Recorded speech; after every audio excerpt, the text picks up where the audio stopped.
Hopefully my audio is coming through fine, and hopefully those in the chat today are having at least a passable day, if not a good one. My name is Rory. I'm a writer at The Varietal. You're on The Varietal's YouTube page.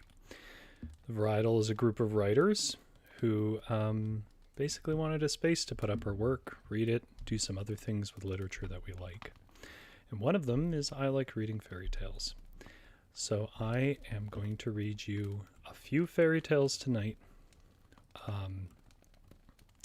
We are going to try something a little different too. Not too different. You know, this is the chill stream. Keep things consistent. But a little bit different.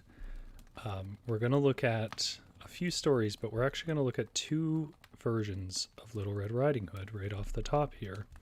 Little Red Riding Hood is a fairly short story, so this doesn't take too much time. And there are basically two major versions of it. One was collected by Charles Perrault, and one was collected by the brothers Grimm. And we're going to look at both versions because they do have enough differences that I think it'd be worth reading them and seeing which ones you remember. Which version did you get? If you have questions, I do read the chat in between the stories.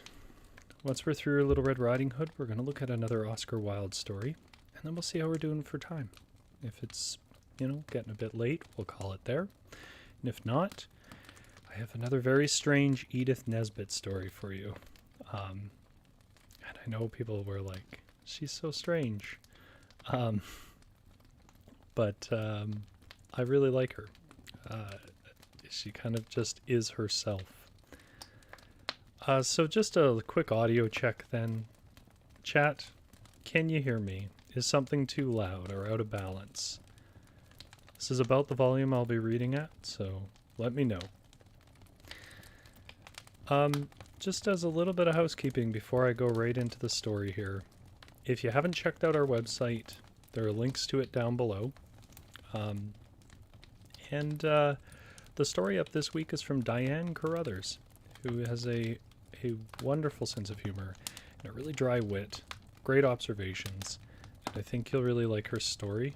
It addresses, you know, serious things like ADHD, but it also manages to capture a very specific moment I think we can all relate to. Thank you, Suki. Audio is okay. By the way, say hello if you're in the chat. Alright, so the version we're going to start with on Little Red Riding Hood is Charles Perrault. Now, I've said this before, but in case you're new to it, I'll just fleece it out. It says audio is great. Thank you. As you'll notice, I invested in a special screen. It blocks a bit more of me, but it takes the punch out of the peas. I'm excited about it because these are the things that excite me. But yes, as I've mentioned before, there are two ways we come to fairy tales. The first is single source writers, and we're going to see one of those today with Oscar Wilde, and potentially Edith Nesbit, depending on how our time goes. However, a lot of fairy tales are collected folk tales from around areas of Europe. And so Little Red Riding Hood is one of those. And I just happened to be reading a little bit on the background of it, and it may trace its origins as far back as either the Middle East or China, but at least we know it was around in Europe from the 10th century on, and there's lots of versions of it. So we're going to see two versions here. We're going to see Charles Perrault's version, then we're going to look at the Brothers Grimm's version. We'll see if you guys, how you feel about the differences, what version you prefer. Neither one of them is the right version because they're both collected folk tales, and they just have variations. So, Little Red Riding Hood. Once upon a time there lived in a certain village a little country girl, the prettiest creature that ever was seen. Her mother was very fond of her, and her grandmother loved her still more. This good woman made for her a little Red Riding Hood, which became the girl so well that everybody called her Little Red Riding Hood. One day, her mother, having made some custard, said to her, "Go, my dear, and see how your grandmother does, for I hear she has been very ill. Carry her a custard in this little pot of butter." Little Red Riding Hood set out immediately to go to her grandmother's, who lived in another village. As she was going through the wood, she met Gaffer Wolf, who had a very great mind to eat her up. But he dared not, because some faggot makers hard by in the forest. Just as a note, when Charles Perrault was writing this in 1696, faggot meant a very different thing. In other words, they are bundling sticks, usually set for a fire. He asked her whither she was going. The poor child, who did not know that it was dangerous to stay and hear a wolf talk, said to him, pardon me. Oh, sorry about that. Music died on me. The poor child, who did not know that it was dangerous to stay and hear a wolf talk, said to him, "I am going to see my grandmother and carry her a custard in a little pot of butter from my mamma." "Does she live far off?" said the wolf. "Oh, yes," answered Little Red Riding Hood. "It is beyond that mill you see there, the first house you come to in the village." "Well," said the wolf, "and I'll go and see her too. I'll go this way and you go that, and we shall see who will be there first." The wolf began to run as fast as he could, taking the shortest way, and the little girl went by the longest way, amusing herself by gathering nuts, running after butterflies, and making nosegays of such little flowers as she met with. The wolf was not long before he reached the old woman's house. He knocked at the door. Tap, tap, tap. "Who's there?" called the grandmother. "Your grandchild, Little Red Riding Hood," replied the wolf, imitating her voice, "who has brought a custard and a little pot of butter sent to you by mamma."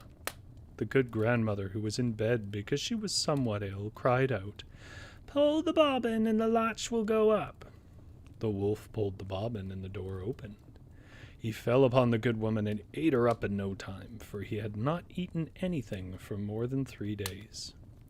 He then shut the door, went into the grandmother's bed, and waited for Little Red Riding Hood, who came some time afterwards and knocked at the door. Tap, tap, tap. "Who's there?" called the wolf. Little Red Riding Hood, hearing the big voices of the wolf, was at first afraid, but thinking her grandmother had a cold, answered, "'Tis your grandchild, Little Red Riding Hood, who has brought you a custard and a little pot of butter sent to you by mamma." The wolf cried out to her, softening his voice a little, "Pull the bobbin and the latch will go up." Little Red Riding Hood pulled the bobbin and the door opened. The wolf, seeing her come in, said to her, hiding himself under the bedclothes, "Put the custard on the little pot of butter upon the stool, and come lie down with me." Little Red Riding Hood undressed herself and went into bed, where she was much surprised to see how her grandmother looked in her nightclothes. She said to her, "Grandmamma, what great arms you have got!" "That is the better to hug thee, my dear." "Grandmamma, what great legs you've got!" There's a nice little picture of the wolf climbing on the grandma. "That is to run the better, my child." "Grandmamma, what great ears you've got!" "That is to hear the better, my child." "Grandmamma, what great eyes you have got!" "It is to see the better, my child." "Grandmamma, what great teeth you've got!" "That is to eat thee up." In saying these words, this wicked wolf fell upon Little Red Riding Hood and ate her all up. And that's the end of the Charles Perrault version of Little Red Riding Hood. Now that might seem odd to you because that's probably not the most typical ending that you've heard of Little Red Riding Hood. But indeed, I mean, admittedly, this is from the same collector who decided to write down Bluebeard for children. But there you go. That is the 1696 version collected by Charles Perrault, and it is very short. How does chat feel about that version of the story? Well, I get the next one up.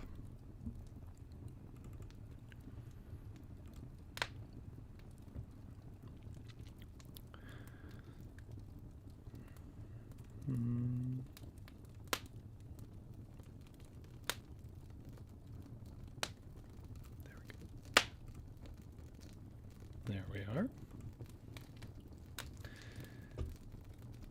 We should see a little picture of Little Red Riding Hood now.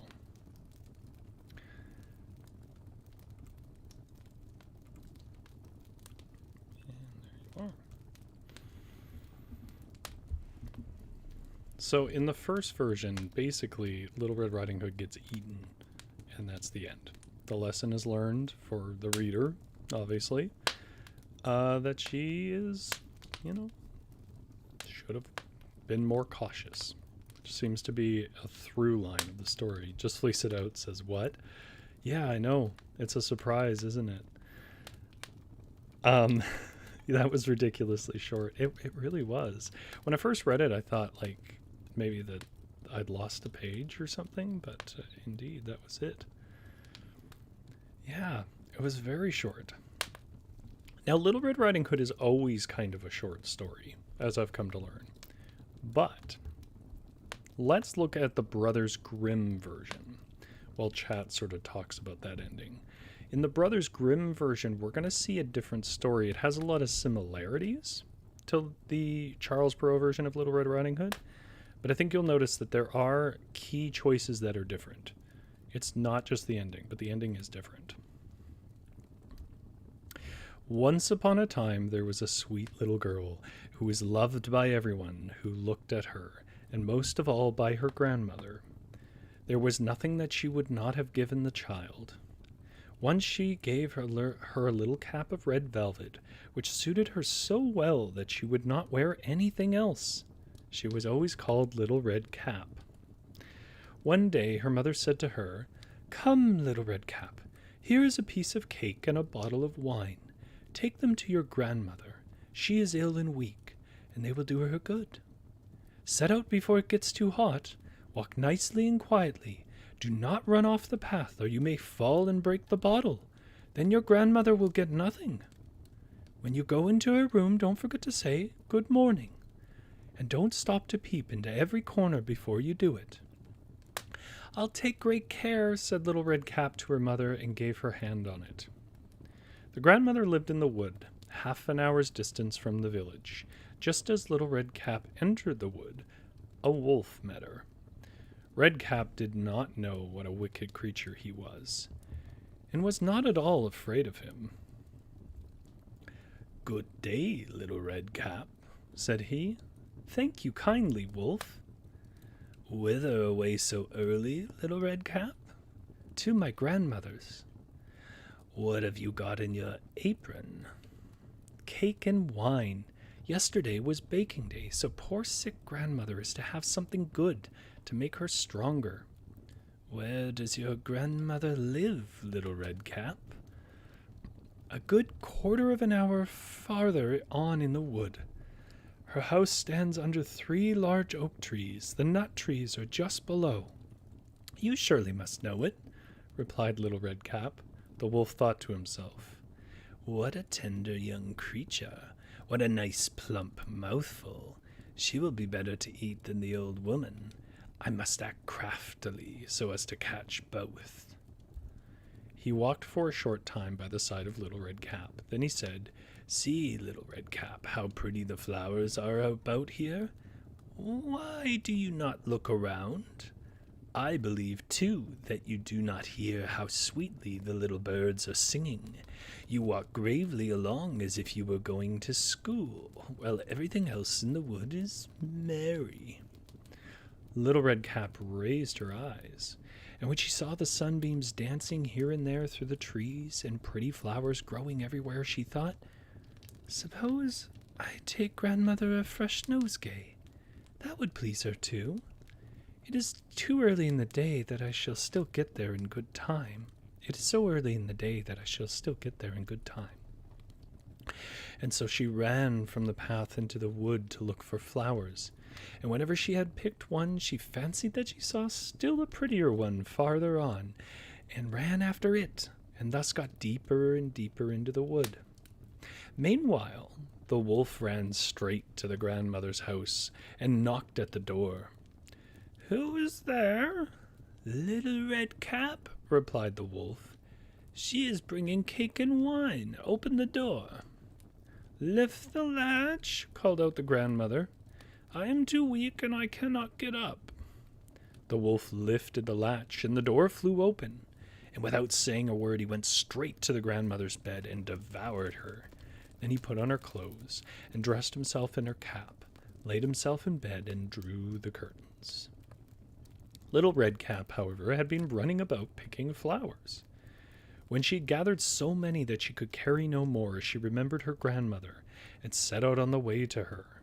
She was surprised to find the cottage door standing open, and when she went into the room she had such a strange feeling that she said to herself, "Oh dear, how uneasy I feel today, and at other times I like being with my grandmother so much." She called out, "Good morning," but received no answer. So she went to the bed and drew back the curtains. There lay her grandmother, with her cap pulled far down over her face and looking very strange. "Oh, grandmother," she said, "what big ears you have." "The better to hear you with, my child," was the reply. "But grandmother, what big eyes you have," she said. "The better to see you with, my dear." "But grandmother, what large hands you have." "The better to hug you with." "Oh, but grandmother, what a terrible big mouth you have." "The better to eat you with." And scarcely had the wolf said this, than with one bound he was out of bed and swallowed up Red Cap. When the wolf had satisfied his appetite, he lay down again in the bed, fell asleep, and began to snore very loud. The huntsman was just passing the house and thought to himself, "How the old woman is snoring. I must just see if she wants anything." Which, by the way, if somebody's snoring, they don't want anything. So he went into the room, and when he came back to the bed, he saw the wolf lying in it. "Do I find thee here, thou old sinner?" said he. "I have long sought thee." Then, just as he was going to fire at him, it occurred to him that the wolf might have devoured the grandmother, and that she might still be saved. So he did not fire, but took a pair of scissors and began to cut open the stomach of the sleeping wolf. When he had made 2 snips, he saw the little Red Cap shining. Then he made 2 snips more, and the little girl sprang out, crying, "Ah, how frightened I've been! How dark it was inside the wolf!" And after the aged grandmother came out alive also, but scarcely able to breathe. Red Cap then quickly fetched some great stones, which they filled the wolf's body. And when he awoke, he wanted to run away, but the stones were so heavy that he tumbled down at once and fell dead. Then all 3 were delighted. The huntsman drew off the wolfsman's skin and went home with it. The grandmother ate the cake and drank the wine which Red Cap had brought, and grew strong again. But Red Cap thought to herself, "As long as I live, I will never leave the path to run into the wood when my mother has forbidden me to do so."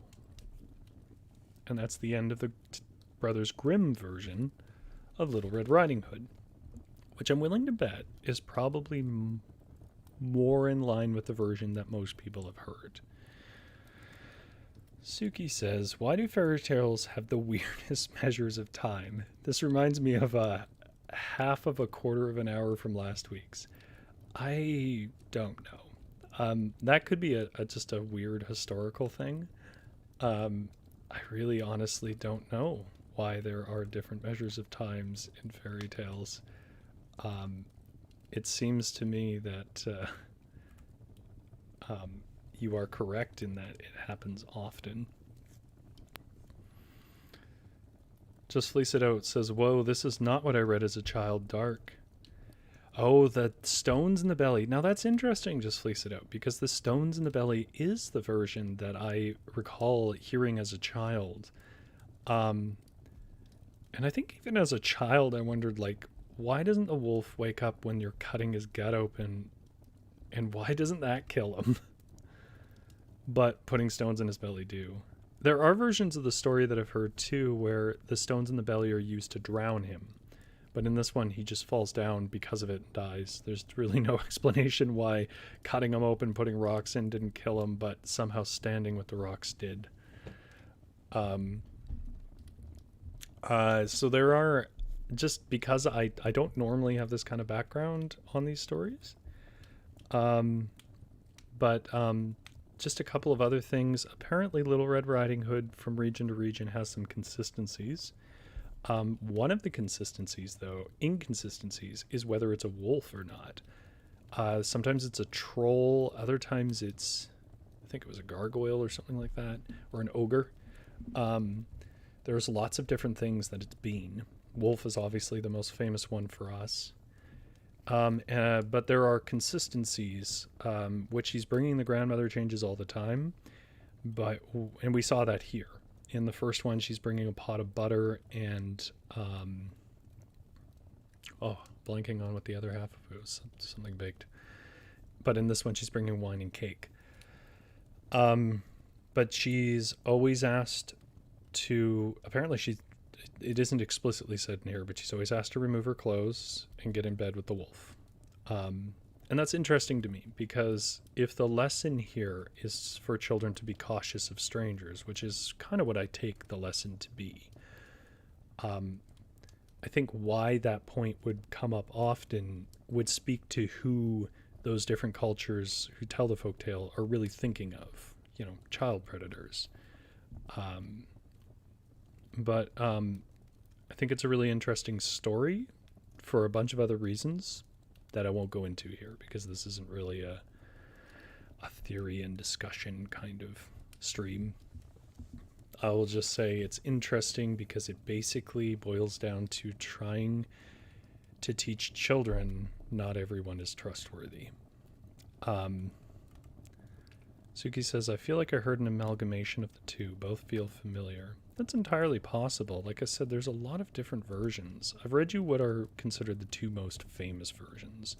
Charles Perrault in 1696 and Brothers Grimm, which I'm not 100% on the timeline. I think that's 19th century, though.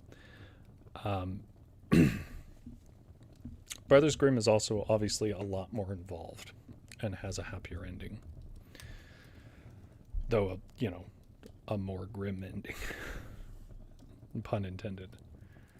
So the next story that we're going to read here comes from Oscar Wilde. And we haven't read an Oscar Wilde story in a while. We read The Happy Prince. I think that might have been our first stream.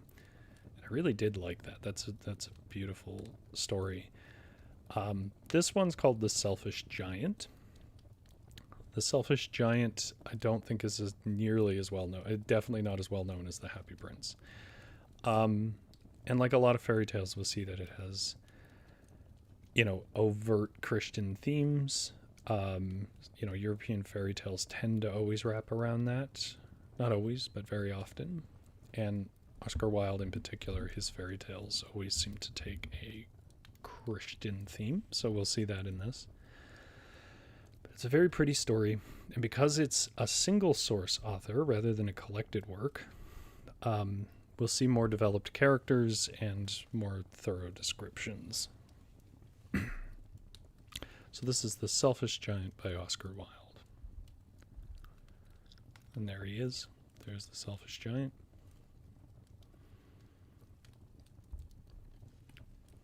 Every afternoon, as they were coming from school, the children used to go and play in the giant's garden.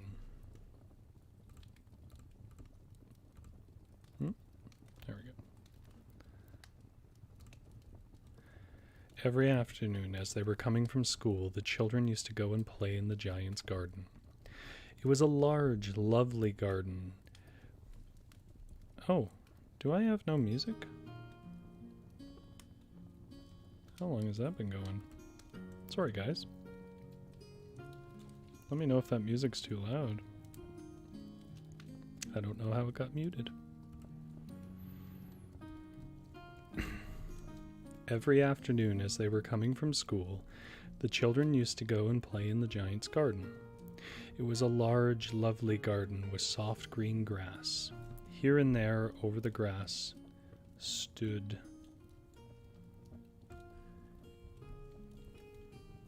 beautiful flowers like stars, and there were 12 peach trees that in the springtime broke out into delicate blossoms of pink and pearl, and in the autumn bore rich fruit. The birds sat on the trees and sang so sweetly that the children used to stop their games in order to listen to them. "How happy we are!" they cried to each other. One day the giant came back. He had been to visit his friend the Cornish ogre,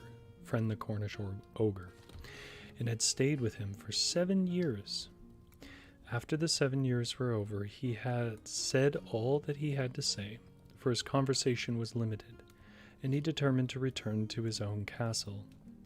When he arrived, he saw the children playing in the garden. "What are you doing here?" he cried in a very gruff voice, and the children ran away. "My own garden is my own garden," said the giant. "Anyone can understand that. I will allow nobody to play in it but myself." So he built a high wall around it, put up a notice board. Trespassers will be prosecuted. He was a very selfish giant. The poor children had now nowhere to play. They tried to play on the road, but the road was very dusty and full of hard stones, and they did not like it. They used to wander around the high wall when their lessons were over, and talk about the beautiful garden inside. "How happy we were there," they said to each other. Then the spring came, and all over the country there were little blossoms and little birds. Only in the garden of the selfish giant it was still winter. The birds did not care to sing in it, as there were no children and trees forgot to blossom. Once a beautiful flower put its head out from the grass, but when it saw the notice board, it was so sorry for the children that it slipped back into the ground again and went off to sleep.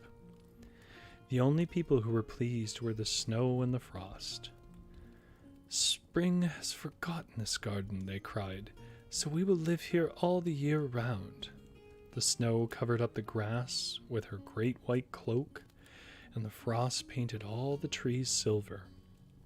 Then they invited the north wind to stay with them, and he came. He was wrapped in furs, and he roared all day about the garden and blew the chimney pots down. "This is a delightful spot," he said. "We must ask the hail on a visit." So the hail came. Every day for 3 hours he rattled on the roof of the castles, till he broke most of the slates. Then he ran round and round the garden as fast as he could go. He was dressed in grey, and his breath was like ice. "I cannot understand why the spring is so late in coming," said the selfish giant, as he sat at the window and looked out at his cold white garden. "I hope there will be a change in the weather." But the spring never came, nor the summer. The autumn gave golden fruit to every garden, but to the giant's garden she gave none. "He is too selfish," she said, so it was always winter there, and the north wind and the hail and the frost and the snow danced about through the trees. One morning the giant was lying awake in bed when he heard some lovely music. It sounded so sweet to his ears that he thought it must be the king's musicians passing by. But it was really only a little linnet singing outside his window. But it was so long since he had heard a bird sing in his garden that it seemed to him to be the most beautiful music in the world. Then the hail stopped dancing over his head, and the north wind ceased roaring, and a delicious perfume came to him through the open casement. "I believe the spring has come at last," said the giant, and he jumped out of bed and looked out. What did he see? He saw a most wonderful sight. Through a little hole in the wall, the children had crept in, and they were sitting in the branches of the trees. In every tree that he could see, there was a little child, and the trees were so glad to have the children back again that they had covered themselves with blossoms and were waving their arms gently above the children's heads. The birds were flying about and twittering with delight. The flowers were looking up through the green grass and laughing. It was a lovely scene. Only in one corner it was still winter. It was the farthest corner of the garden, and in it was standing a little boy. Oh, what a beautiful painting. I'm going to leave that up for a second so you guys can enjoy it. So pretty. He was so small that he could not reach up to the branches of the tree, and he was wandering all round it, crying bitterly. The poor tree was still quite covered with frost and snow, and the north wind was blowing and roaring above it. "Climb up, little boy," said the tree, and it bent its branches down as low as it could, but the boy was too tiny. And the giant's heart melted as he looked out. "How selfish I have been," he said. "Now I know why the spring would not come here. I will put that poor little boy on top of the tree, and then I will knock down the wall, and my garden shall be the children's playground for ever and ever." He was really very sorry for what he had done. So he crept downstairs and opened the front door quite softly, and went out into the garden. But when the children saw him, they were so frightened that they all ran away, and the garden became winter again. Only the little boy did not run, for his eyes were so full of tears that he did not see the giant coming. And the giant stole up behind him, took him gently in his hand, and put him up into the tree. And the tree broke at once into blossom, and the birds came and sang on it, and the little boy stretched out his 2 arms and flung them around the giant's neck and kissed him. And the other children, when they saw that the giant was not wicked any longer, came running back, and with them came the spring. "It is your garden now, little children," said the giant, and he took a great axe and knocked down the wall. And when the people were going to market at 12 o'clock, they found the giant playing with the children in the most beautiful garden they had ever seen. All day long they played, and in the evening, when they came to the giant to bid him goodbye. "But where is your companion?" he said. "The boy I put into the tree." The giant loved him best because he had kissed him. "We don't know," answered the children. "He's gone away." "You must tell him to be sure to come here tomorrow," said the giant, but the children said they did not know where he lived, and had never seen him before, and the giant felt very sad.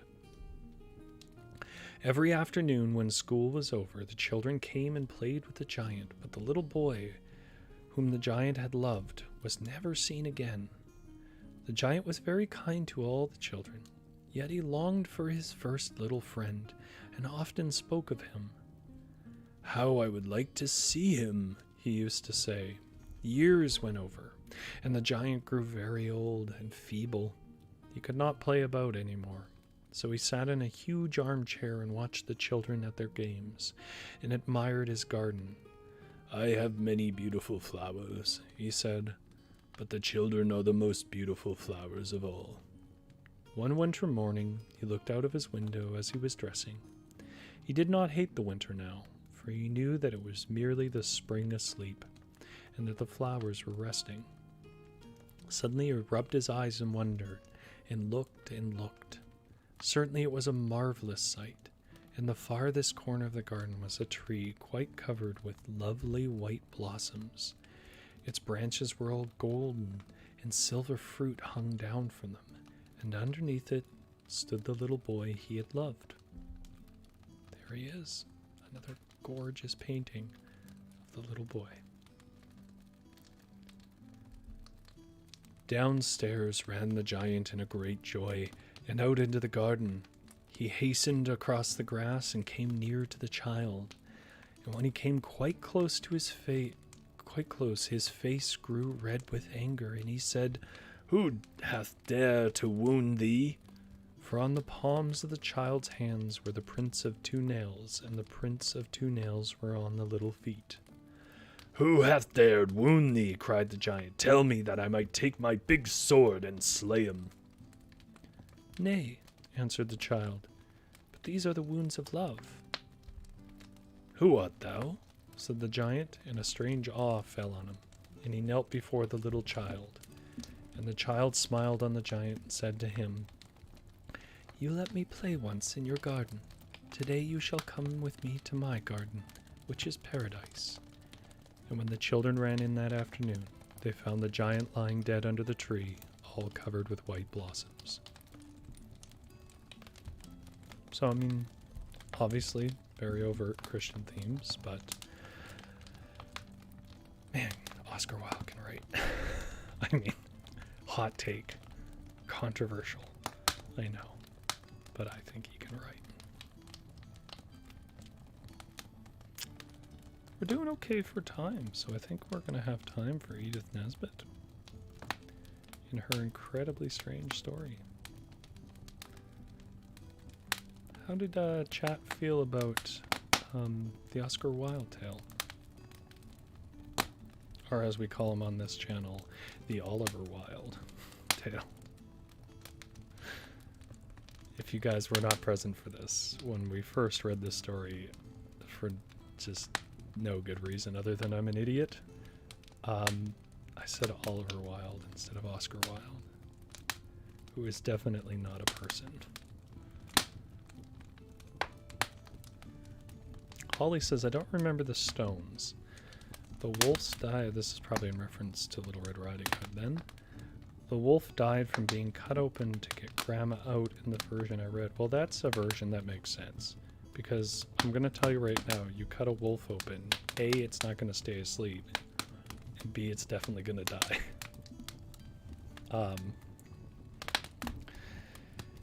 Yeah, I can honestly say I think I've heard multiple versions of it. Suki says, "I like how the first stories were about trusting strangers, and this is about how people can change for the better." Yeah, I think, they're all technically fairy tales, in that fairy tales are really a kind of child-focused, older fantasy stories, really, is what we would call them now.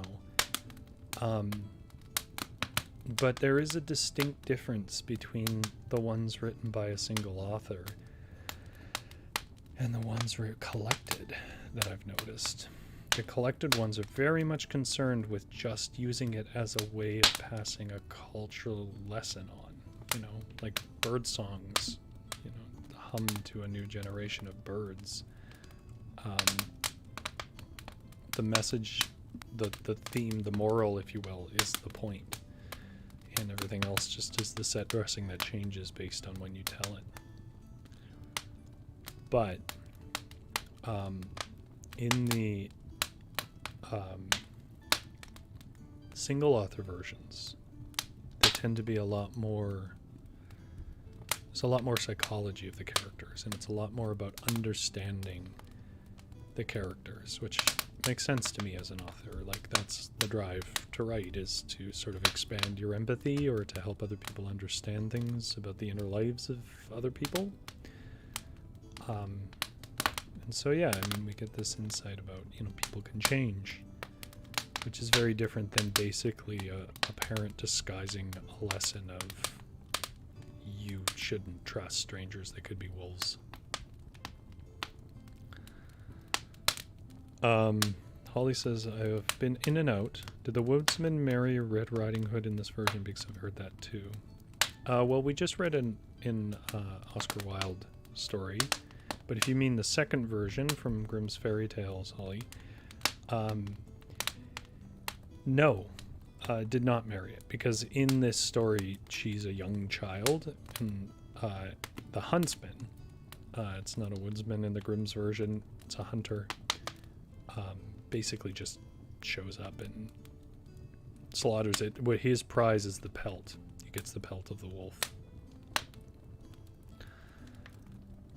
Alright, so since we have time, but it is a longer story, we're going to read another Edith Nesbit story. If you don't know Edith Nesbit, I really encourage you to go read her Wikipedia page. She is an incredibly impressive woman from the turn of the century, last century. I guess I need to add that clarification now. She wrote, we're reading passages. We've already read one story from this book. This book is called The Book of Dragons. She is writing she's the newest writer we read, but we're still talking about like 1890s to 1910 here. So you'll notice some things about more like modern London, modern compared to Charles Perrault in the 17th century. We'll also notice that she has an extremely idiosyncratic style that definitely split the room last time I read it, but it's so peculiar and it's so strange the way that she puts stories together that I can't help but love her. She's just doing her own thing, and I think it's fun. This is called Uncle James or the Purple Stranger by Edith Nesbit.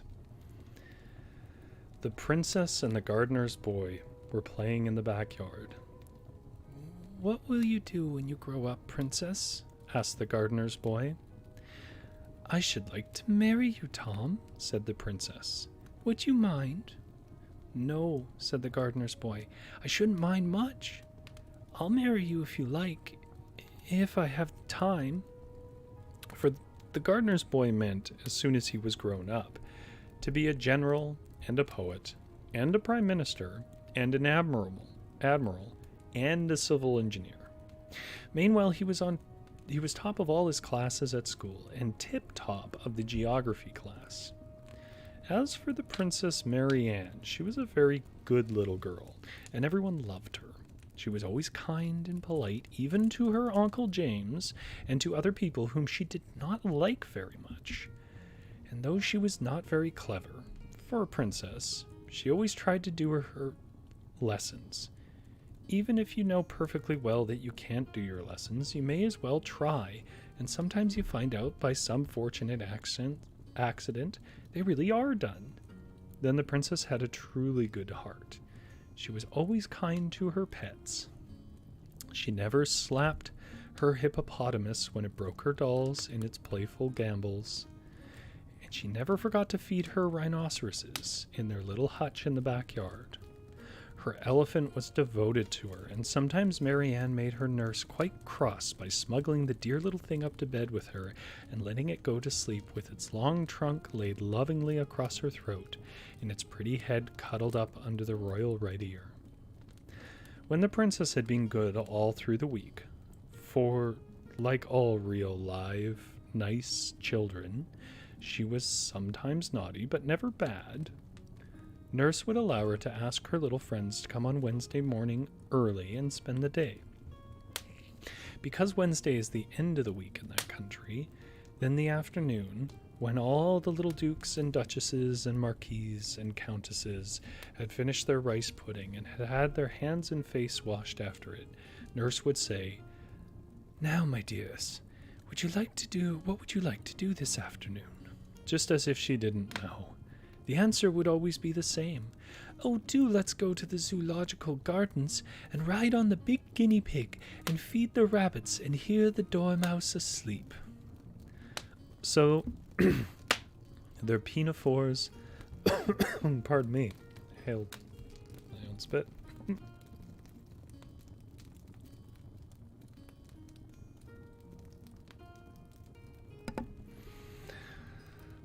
So their pinafores were taken off, and they all went to the zoological gardens, where 20 of them could ride at a time on the guinea pig, and where even the little ones could feed the great rabbits if some grown-up person were kind enough to lift them up for the purpose. There always was some such person, because in Rotundia, everybody was kind except one. Now that you have read this as far as this, you know, of course, that the kingdom of Rotundia is a very remarkable place. And if you are a thoughtful child, chat, are you a thoughtful child? As of course you are, you will not need me to tell you that what was the most remarkable thing about it. But in case you are not a thoughtful child, and it is just possible, of course, that you are not, I will tell you at once what the most remarkable thing was. All the animals were the wrong sizes, and this was how it happened. In olden times, when all our world was just loose earth and air and fire and water mixed up anyhow like a pudding, and spinning around like mad, trying to get the different things to settle into their proper places, a round piece of earth got loose and went spinning away by itself across the water, which was just beginning to try to get spread out smooth into a real sea. And as the great round piece of earth flew away, going round and round as hard as it could, it met a long piece of hard rock that had gotten loose from another part of the puddingy mixture. And the rock was so hard and was going so fast that it ran its point through the round piece of earth and stuck out the other side of it, so that the two were like a very, very much too big spinning top. I'm afraid all this is very dull, but you know geography is never quite lively, and after all, I must give you a little information even in a fairy tale, like the powder in the jam. Well, when the pointed rock smashed into the round bit of earth, the shock was so great that it set them spinning together through the air, which was getting into its proper place like all the rest of things. Only as luck would have it, they forgot which way around they'd been going, and began to spin round the wrong way. Presently, center of gravity, a great giant who was managing the whole business, woke up in the middle of the earth and began to grumble. "Hurry up," he said. "Come down and lie still, can't you?" So the rock with the round piece of earth fell into the sea, and the point of the rock went into a hole that just fitted it in the stony sea bottom, and there it spun around the wrong way 7 times, then lay still. And that round piece of land became, after millions of years, the kingdom of Rotundia. This is the end of the geography lesson. By the way, I wish I could do world building like this. I wish I could get away with this. This is amazing. She just puts a really strange geography speech in the middle of a story. This is the end of the geography lesson. And now for just a little natural history, so that we may not feel that we are quite wasting our time. Of course, the consequence of the island having spun round the wrong way was that when the animals began to grow on the island, they all grew the wrong sizes. The guinea pig, as you know, was as big as our elephants, and the elephant, dear little pet, was the size of the silly tiny black and tan dogs that ladies carry sometimes in their muffs. The rabbits were about the size of our rhinoceroses, and all about the wild parts of the island they had made their burrows as big as railway tunnels. The dormouse, of course, was the biggest of all the creatures. I can't tell you how big he was. Even if you think of elephants, it will not help you at all. Luckily, there was only one of him, and he was always asleep. Otherwise, I don't think the Rotundians could have borne with him. As it was, they made him a house, and it saved the expense of a brass band, because no band could possibly have been heard when that dormouse was talking in his sleep. The men and women and children in this wonderful island were quite the right size, because their ancestors had come over with the conqueror long after the island had settled down and the animals grown on it. Now the natural history lesson is over, and if you've been attending, you know more about Rotundia than anyone there did, except 3 people: the Lord Chief Schoolmaster, the princess's uncle, who was a magician and knew everything without learning it, and Tom, the gardener's son. Tom had learned more at school than anyone else, because he wished to take a prize. The prize offered by the Lord Chief Schoolmaster was a history of Rotundia, beautifully bound with the royal arms on the back. But after that day, when the princess said she meant to marry Tom, the gardener's boy thought it over, and he decided that the best prize in the world would be the princess, and this was the prize Tom meant to take. And when you are a gardener's son and have decided to marry a princess, you will find that the more you learn at school, the better. The princess always played with Tom on the days when the little dukes and marquises did not come to tea. And when he told her he was almost sure of the first prize, she clapped her hands and said, "Dear Tom, dear good, clever Tom, you deserve all the prizes, and I will give you my pet elephant, and you can keep him until we're married." The pet elephant was called Fido, and the gardener's son took him away in his coat pocket. He was the dearest little elephant you ever saw, about 6 inches long. He was very, very wise. He could not have been wiser if he'd been a mile high. He lay down comfortably in Tom's pocket, and when Tom put in his hand, Fido curled up his little trunk around Tom's fingers with an affectionate confidence that made the boy's heart warm with his new little pet. What with the elephant and the princess's affections, and the knowledge that the very next day he would receive the history of Rotundia beautifully bound with the royal arms on the cover, Tom could hardly sleep a wink. And besides, the dog did bark so terribly. There was only one dog in Rotundia. The kingdom could not afford to keep more than one. He was a Mexican lapdog, of the kind that in most parts of the world only measures 7 inches from the end of his dear nose to the tip of his darling tail. But in Rotundia, he was bigger than I can possibly expect you to believe. And when he barked, his bark was so large that it filled up all the night and left no room for sleep or dreams or polite conversation or anything else at all. He never barked at things that went on in the island. He was too large-minded for that. But when ships went blundering by in the dark, tumbling over the rocks at the end of the island, he would bark once or twice, just to let the ships know that they couldn't come playing about here just as they liked.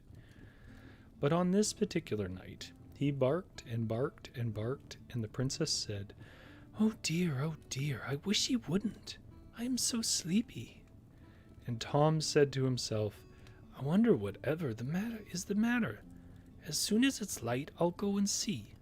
So when it began to be pretty pink and yellow daylight, Tom got up and went out. And all the time the Mexican lapdog barked so that the houses shook, and the tiles on the roof of the palace rattled like milk cans in a cart whose horse is frisky. "I'll go to the pillar," thought Tom, and he went through the town. The pillar, of course, was the top of the piece of rock that had stuck itself through Rotundia millions of years before and made it spin around the wrong way. It was quite in the middle of the island and stuck up ever so far, and when you were at the top you could see a great deal farther than when you were not. As Tom went out from the town and across the downs, he thought what a pretty sight it was to see the rabbits in the bright dewy morning, frisking with their young ones by the mouths of their burrow. He did not go very near the rabbits, of course, because when a rabbit of that size is at play, it does not always look where it's going, and it might easily have crushed Tom with its foot, and then it would have been very sorry afterwards. And Tom was a kind boy, and he would not have liked to have made even a rabbit unhappy. Earwigs in our country often get out of the way when they think you are going to walk on them. They too have kind hearts, and they would not like you to be sorry afterward. She's a very strange writer. So Tom went on, looking at the rabbits and watching the morning grow more and more red and golden. And the Mexican lapdog barked all the time till the church bells tinkled, and the chimney of the apple factory rocked again. But when Tom got to the pillar, he saw that he would not need to climb up to the top to find out what the dog was barking at. For there, by the pillar, lay a very large purple dragon. His wings were like old purple umbrellas that had been very much rained on, and his head was large and bald like the top of a purple toadstool. And his tail, which was purple too, was very, very, very long and thin and tight, like the lash of a carriage whip. Just have a drink of water here.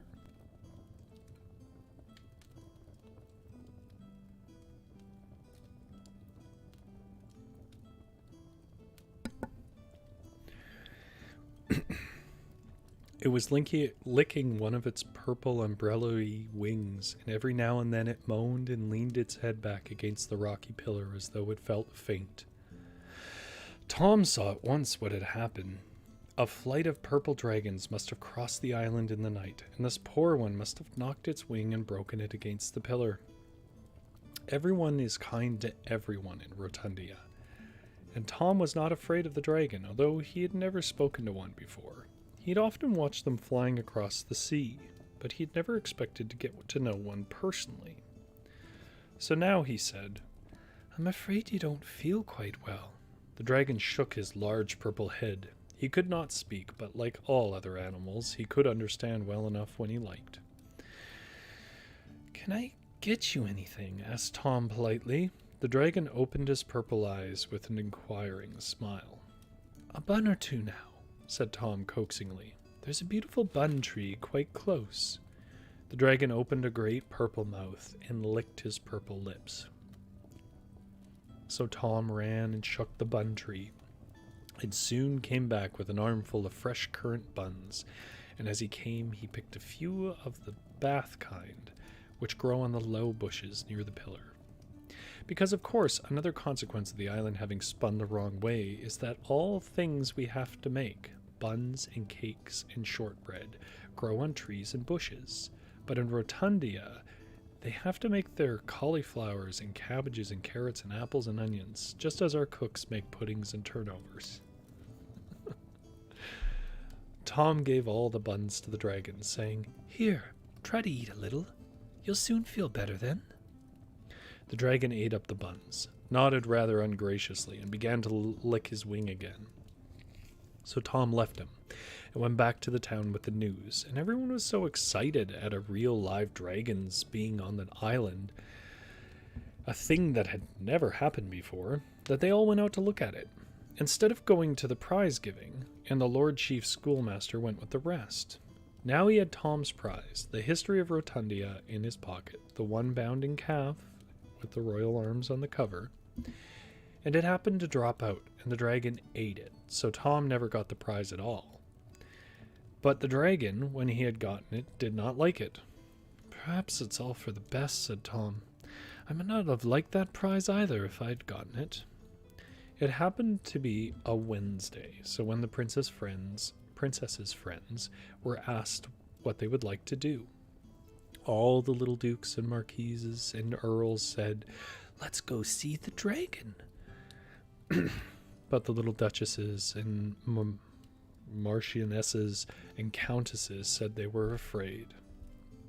Then Princess Marianne spoke up royally and said, "Don't be silly, because it's only in fairy stories, in histories of England and things like that, that people are unkind and want to hurt each other.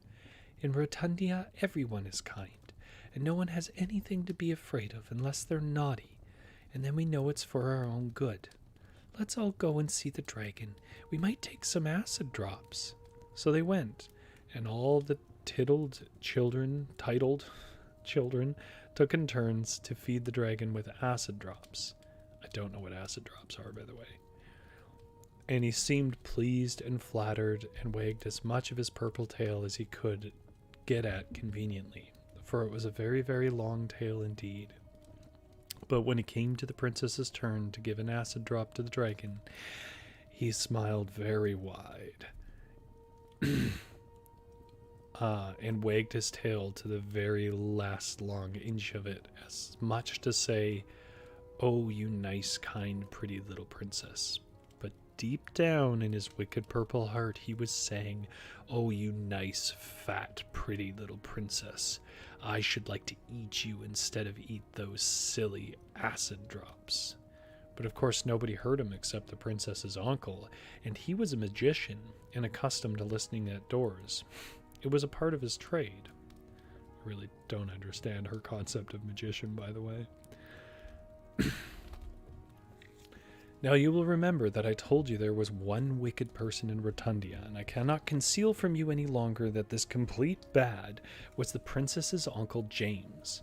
Magicians are always bad, as you know from your fairy books, and some uncles are bad, as you see by the Babes in the Wood or the Norfolk tragedy. And one James, at least, was bad, as you have learned from your English history. And when anyone is a magician and is also an uncle, and is named James as well, you need not expect anything nice from him. He is a threefold complete bad, and he will come to no good. Pardon me. Just such a delightful sentence there. Uncle James had long wanted to get rid of the princess and have the kingdom to himself. He did not like many things. A nice kingdom was almost the only thing he cared for, but he'd never seen his way quite clearly, because everyone is so kind in Rotundia that wicked spells will not work there, but run off those blameless islanders like water off a duck's back. Now, however, Uncle James thought there might be a chance for him, because he knew that now there were two wicked people on the island who could stand by each other, himself and the dragon. He said nothing, but he exchanged a meaningful glance at the dragon, and everyone went home to tea, and no one had seen the meaningful glance except Tom. Tom went home and told his elephant all about it. The intelligent little creature listened carefully, and then climbed from Tom's knee to the table, on which stood an ornamental calendar that the princess had given Tom for a Christmas present. With its tiny trunk, the elephant pointed out a date, the 15th of August, the princess's birthday, and looked anxiously at its master. "What is it, Fido?" "Good little elephant, then," said Tom, and the sagacious animal repeated its former gesture. Then Tom understood. "Oh, something is to happen on her birthday. All right, I'll be on the lookout." And he was. At first, the people of Rotundia were quite pleased with the dragon, who lived by the pillar and fed himself from the bun trees. But by and by, he began to wander. He would creep into the burrows made by the great rabbits, and excursionists sporting on the downs would see his long, tight... Oh.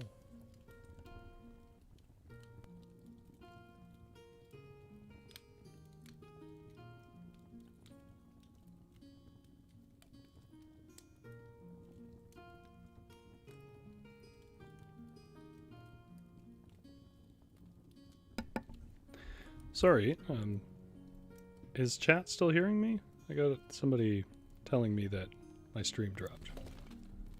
I will carry on once I get confirmation that people can hear me. I'm still showing as up, doesn't mean that I am.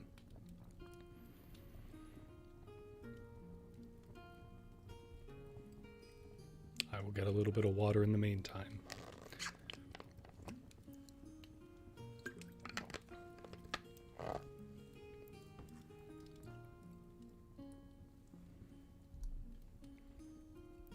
Holly said, acid drops are a type of Victorian lemon candy, lemon drop candy. That's really makes a lot of sense, I guess. Holly says she hears me fine. Oh, good. Okay. Well, I'm not sure. I hope that other people haven't lost me. But if you have, feel free to let me know. I will pick up at the beginning of the paragraph. At first, the people of Rotundia were quite pleased with the dragon, who lived by the pillar and fed himself from the bun trees. But by and by, he began to wander. He would creep into the burrows made by the great rabbits, and excursionists, sporting on the downs, would see his long, tight, whip-like tail wriggling down a burrow and out of sight before they had time to say, "There he goes." His ugly purple head would come poking out from another rabbit hole, perhaps just behind him, or laugh softly to itself, just in their ears. And the dragon's laugh was not a merry one. This sort of hide-and-seek amused people at first, but by and by it began to get on their nerves. And if you don't know what that means, ask Mother to tell you next time you are playing blind man's bluff when she has a headache. Then the dragon got into the habit of cracking its tail, as people crack whips. This also got on people's nerves. Then, too, little things began to be missed, and you know how unpleasant that is. Even in a private school, and in a public kingdom, it is of course much worse. The things that were missed were nothing much at first. A few little elephants, a hippopotamus or two, and some giraffes and things like that. It was nothing much, as I say, but it made people feel uncomfortable. Then one day, a favorite rabbit of the princess's, called Frederick, mysteriously disappeared. Then came the terrible morning when the Mexican lapdog was missing. He had barked ever since the dragon came to the island, and people grown quite used to the noise. So when his barking suddenly ceased, it woke everybody up, and they all went out to see what was the matter, and the lapdog was gone. A boy sent to wake the army so that it might look for him, but the army was gone too, and now the people began to be frightened. Then Uncle James came out onto the terrace of the palace, and he made the people this speech. He said, "Friends, fellow citizens, I cannot disguise from myself or from you that this purple dragon is a poor, penniless exile, a helpless alien in our midst, and besides, he is no end of a dragon." The people thought of the dragon's tail and said, "Hear, hear." Uncle James went on. "Something has happened to a gentle and defenseless member of our community. We don't know what has happened." Everyone thought of the rabbit named Frederick and groaned. "The defenses of our country have been swallowed up," said Uncle James. Everyone thought of the poor army. "There is only one thing to be done." Uncle James was warming to his subject. "Could we ever forgive ourselves if by neglecting a simple precaution we lost more rabbits, or even perhaps our navy, our police, and our fire brigade? For I warn you that the purple dragon will respect nothing, however sacred." Everyone thought of themselves, and they said, "What is the simple precaution?" Then Uncle James said, "Tomorrow is the dragon's birthday. He is accustomed to have a present on his birthday. If he gets a nice present, he will be in a hurry to take it away and show it to his friends, and he will fly off and never come back." The crowd cheered wildly, and the princess from her balcony clapped her hands. "The present the dragon expects," said Uncle James cheerfully, "is rather an expensive one. But when we give, it should not be in a grudging spirit, especially to visitors. What the dragon wants is a princess. We have only one princess, it is true, but far be it from us to display a miserly temper at such a moment. And the gift is worthless that costs the giver nothing. Your readiness to give up your princess will only show you how generous you are." The crowd began to cry, for they loved their princess, though they quite saw their first duty was to be generous and give the poor dragon what it wanted. The princess began to cry, for she did not want to be anybody's birthday present, especially a purple dragon's. And Tom began to cry because he was so angry. He went straight home and told his little elephant, and the elephant cheered him up so much that presently the two grew quite absorbed in a top that the elephant was spinning with his little trunk. Early in the morning, Tom went to the palace. He looked out across the downs. There were hardly any rabbits playing there now. Then he gathered white roses and threw them at the princess's window till she woke up and looked out. "Come up and kiss me," she said. So Tom climbed up the white rosebud and kissed the princess through the window and said, "Many happy returns of the day." Then Marianne began to cry and said, "Oh, Tom, how can you, when you know quite well—" "Oh, don't," said Tom. "Why, Marianne, my precious, my princess, what do you think I should be doing while the dragon was getting his birthday present? Don't cry, my own little Marianne. Fido and I have arranged everything. You only got to do as you're told." "Is that all?" said the princess. "Oh, that's easy. I've often done that." Then Tom told her what he was to do, and she kissed him again and again. "Oh, you dear, good, clever Tom," she said. How glad I am that I gave you Fido. You two have saved me, you dears. The next morning, Uncle James put on his best coat and hat and the vest with the gold snakes on it. He was a magician, and he had bright taste in vests, and he called a cab to take the princess out. Come, little birthday present, he said tenderly. The dragon will be so pleased, and I'm glad to see you're not crying. You know, my child, we cannot begin too young to learn to think of the happiness of others rather than our own. I should not like my dear little niece to be selfish, or to wish to deny a trivial pleasure to a poor, sick dragon, far from his home and friends. The princess said she would try not to be selfish.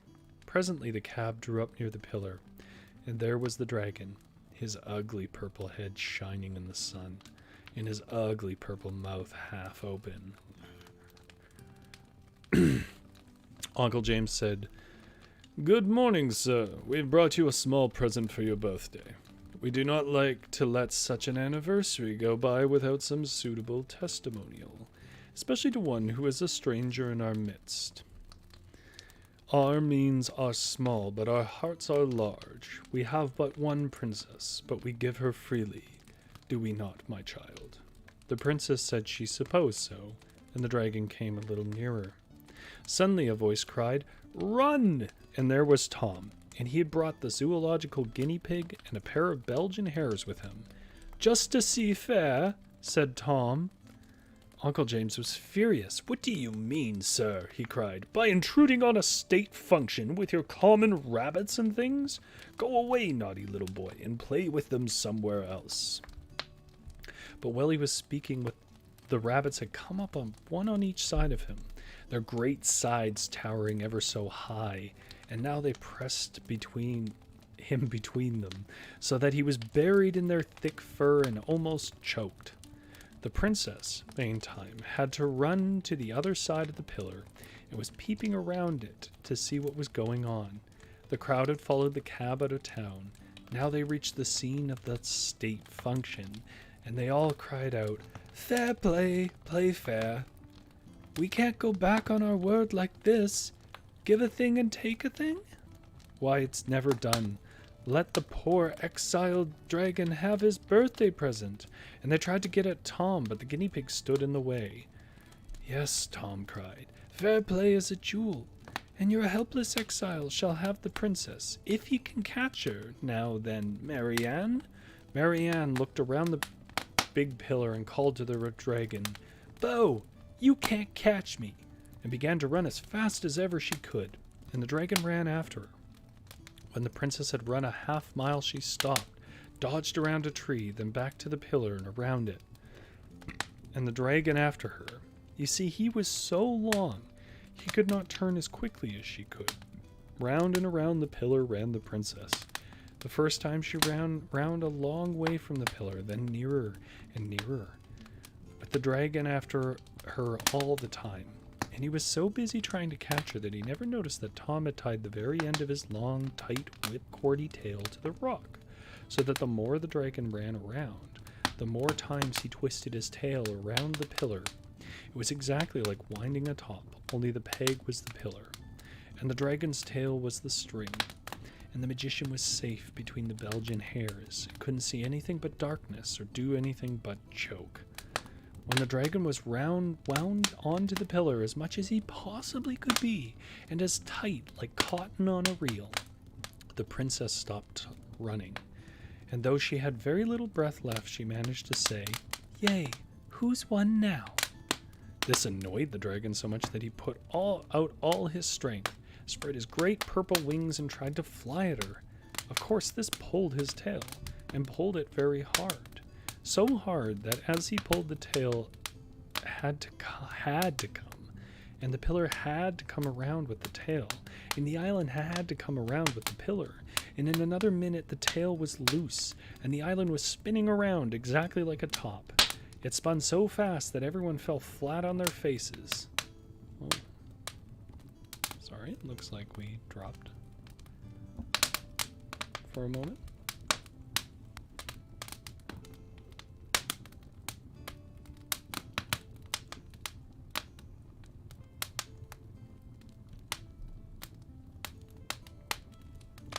we still hearing me?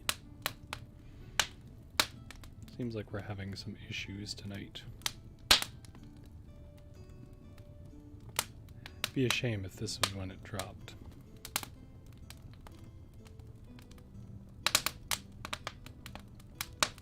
Just let me confirm.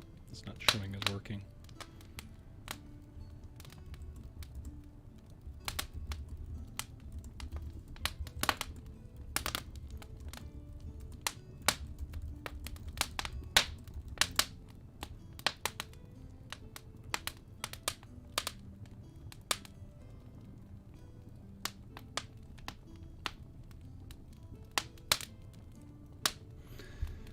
Once I'm confirmed that we're still going. Okay, Suki's saying it's still working for her. Alright, well, I'll carry on. Not too sure why I'm getting an error. But I am sorry if you are not hearing anything or seeing anything.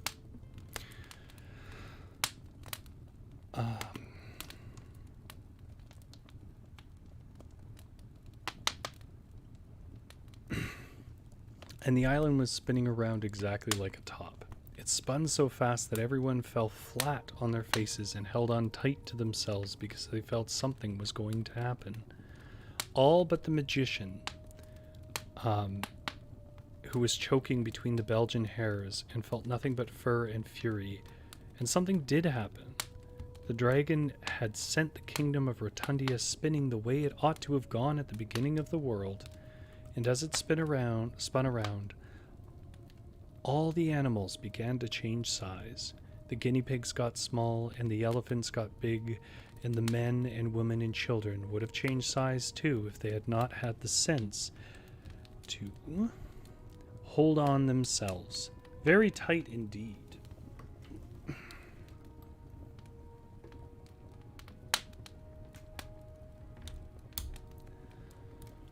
People were still on their faces, holding on tight to themselves. Uncle James, the magician, never thought of holding tight.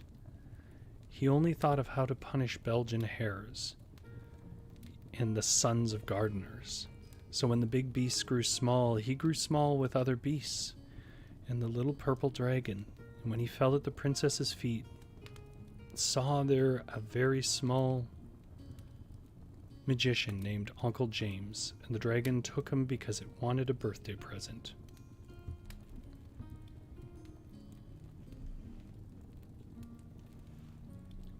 Stream is down again.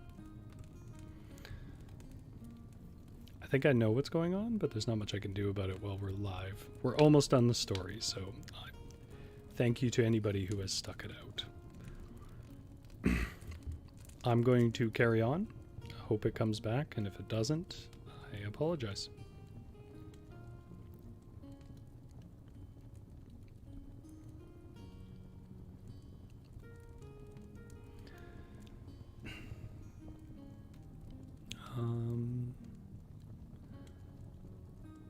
But while all the people were still on their face, holding on tight to themselves, Uncle James the magician never thought of holding tight. He only thought of how to punish Belgian hares and the sons of gardeners. So when the big beast grew small, he grew small with the other beasts, and the little purple dragon, when he fell at the princess's feet, saw there was a very small magician named Uncle James. And the dragon took him because it wanted a birthday present. So now all the animals were new sizes, and at first it seemed very strange to everyone to have great lumbering elephants and a tiny little dormouse. But they've gotten used to it now. I think no more of it than we do. All of this happened several years ago, and the other day I saw in the Rotundia Times an account of the wedding of the princess and the Lord Thomas Gardiner, KCD, and I knew she could not have married anyone but Tom, so I suppose they made him a lord on purpose for the wedding. And KCD, of course, means Clever Conqueror of Dragon, the dragon. If you think that is wrong, it is only because you don't know how they spell in Rotundia. The paper said that among the beautiful presents of the bridegroom to the bride was an enormous elephant, on which the bridal pair made their wedding tour. This must have been Fido, You remember Tom promised to give him back to the princess when they were married. The Rotundia Times called the married couple the happy pair. It was clever of the paper to think of calling them that. It is such a pretty and novel expression, and I think it is truer than any of the things you see in papers. Because you see, the princess and the gardener's son were so fond of each other, they could not help being happy. And besides, they had an elephant of their very own to ride on. If that is not enough to make people happy, I should like to know what is. Though of course I know there are some people who could not be happy unless they had a whale to sail on, and perhaps not even then. But they are greedy, grasping people, the kind who would take 4 helps of pudding as likely as not, which neither Tom nor Mary Ann ever did. Well, I really don't know if anybody can actually hear me. So if you can, thank you very much for coming, and if not, I will have to make it up to you next week. So I won't wait around here then. Hopefully we can make it back next week, and maybe if you're still watching, I can give you the rest of the story then. Sorry for the troubles tonight. It's the trouble of streaming. Thank you very much.